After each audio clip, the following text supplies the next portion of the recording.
Hi, I'm Laura Rich Creek with Laura's Voice, here with the second installment of my interview with Derek Barton, author of the Wyvern Shield series. I, as a voiceover, narrated Consequences Within Chaos, the first book, and The Bleeding Crown, book 2. Both great stories, and an immense challenge for the varied character, and often not human, voices. Now, Croyanne is a fascinating character. She's a child, an innocent little girl at the beginning or throughout the first book, Consequences Within Chaos. She morphs into something very, very different. Talk to me about Croyanne and her relationship with the Bleeding Crown. There's still something that makes me care about Croyanne. Will she ever have somebody in her life who truly cares about her and loves her? She's collateral damage in all of this, and what can we learn from her situation? First, I do want to give you kudos for handling Croyanne as well as you did, because I did not make it easy for you with her. With her voice going from a teenage girl's voice to this weird coughing spasm that she has as a side effect of where she was, that was a true testament to your talent and a true test, I would say. So, well, thank you. As far as Croyanne's story, much like her brothers, she was one of horrid conditions. She really was formed by that. But there's also neglect and abandonment by her brother that affects her. All her life she suffers severely, and her mind is easy prey for the likes of the Bleeding Crown. Her story, like her brother, is a similar arch, but up to another level.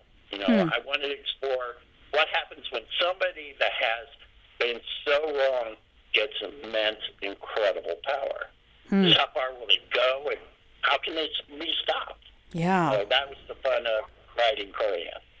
This is bringing back so many memories from reading the book. And of course, my process, I end up going through it about 4 or 5 times. But so I'm very familiar with them, and I get to know them and appreciate them and see things that maybe people who read it or listen to it once won't catch. And it's funny because when I originally was writing Consequences, I had no idea that I was going to have a sister in there like that. Wow. And the scene kind of unfolded as it did when Taven got released from his soul render and she came out. I suddenly had this brain inspiration to make her the way she is, with the weird shaped body, the extra elbows, and the whole gruesome effect of her, and how she has this malice and chaos behind her eyes that is very haunting.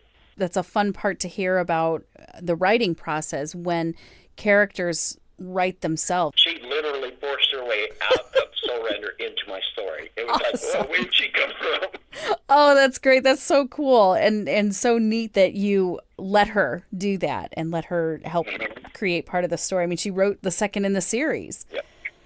Well, I knew after writing that scene, I was going to make the sequel with her. And it's funny because my mother had read the book, and she's like, I really liked it, except she goes, you really could have done more with that Croyanne character. And I said, wait for the sequel. So, I left it out there knowing that some people would think that was a major flaw, but at the same time, I couldn't really build her up yet. I had to use what I had right there and deal with the present story. Right.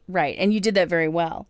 Now, you mentioned the voices and how you and I have gone back and forth to perfect the voices of each character, even developing a new process that I had yet to do where we went, I read through the entire book, had a character list. You even developed your own character list. And then I did samples of every character's voice. And then we worked with those. And there were some that passed the first time. You thought they were great. And then there were others that we worked on. And then, and I might give you, 3, 4, 5 samples going back and forth until we got it just right. And I think it was especially with Croyanne's coughing that we just really had to work on that. We had to test it, see how it sounded, see if it fit in. My father actually lectured me that I was being too rough on my voice actors. Thank you to your father. I enjoyed the challenge of it. I hope you did too. Absolutely. Oh, good. So talk about how you envisioned the voices, and then from your perspective, how we eventually got as close to that as possible. What what you had to change about what you were doing or change about your vision, or how you had to help me understand your vision? Well, the biggest and best part to the audiobook is how you create a performance in my mind's eye. You tell the story and you bring it to life with your voices, and kudos to you, because I think that we listed over 50 different voices just for the Bleeding Crown alone. Wow. So to keep that all together and juggle it the way you did is truly amazing. I'm not trying to just say that because you did my book, but you really have a great quality and great range to your voice, and it's truly amazing. Thank you. I think that I hear the voices and feel the pace and the action of the story scene, and it's quite incredible. I mean, I think it's similar to what a reader feels when they read a really incredible scene that somebody's written. But you as the writer, you don't have that same kind of thrill because you already know what you're going to write already. You already have that twist in mind, so there's no real shock. Okay. So when you're hearing it done audibly, that's when it kind of more impacts you. Ah. Oh, yeah, I remember that. I remember writing that. And it just, there are times when I would listen to a chapter you would do, and there's like a dialogue going on, and Al's this big speech at the end of Consequences, and I would get goosebumps. I would just be thrilled by it. I would bore my coworkers with, listen to this part, relax, you're talking with the queen, and listen to how he's such a smart ass to her, So it really is an incredible experience to have your book brought about like that. It's neat. It brings it to another level. Like I said, I enjoyed the challenge, but there would be times when I might record for half an hour and then my voice was shot for the day. The Viastral or Oust especially, because he shifted into different creatures. The Renthal character was extremely taxing, I'm sure. Yeah. As well as the Ulux King.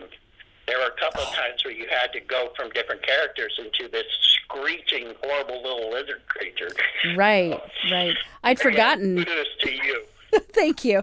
I'd forgotten about them because they are so brutal and horrible. I just as soon forget them. That was Derek Barton, author of Consequences Within Chaos and The Bleeding Crown, the first 2 books in his Wyvern Shield series, and both available on audible.com. For more information, visit laurasvoice.com and authorderekbarton.blog. Check in next week as Derek and I talk about our collaboration and he shares some of his advice for writers. Thanks for listening. I'm Laura Richcreek. Production copyright 2019.